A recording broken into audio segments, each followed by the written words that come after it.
An elderly woman is recovering in the hospital after her home caught fire in Beaufort County. Two people were in the home when it happened, and luckily both of those folks were able to escape safely. Our Aaron Dixon has the latest on the case and what investigators believe caused that fire.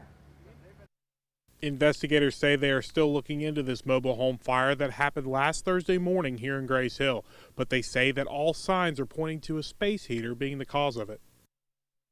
The fire quickly spread throughout the home in Beaufort County. It happened at a house just a few doors down from the nearest fire station. Inside were two people, an elderly woman and a man. Both were taken to the hospital.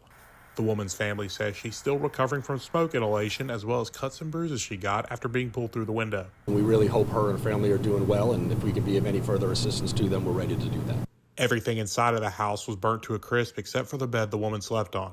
Investigators believe a space heater caused it.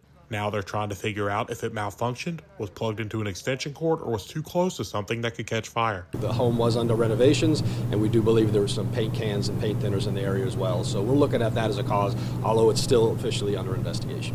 Officials say the home also didn't have a working smoke alarm. It's a reminder for everyone to make sure yours is working as we near the Christmas holiday. So make sure you have a smoke alarm in your home, less than 10 years old and properly placed, and any fire department would be willing to help you with that. Both victims involved in the fire will receive separate help from the American Red Cross. And following her release, the family tells me that the elderly woman will move in with her oldest daughter. We're in Beaufort County. Aaron Dixon, WTOC News.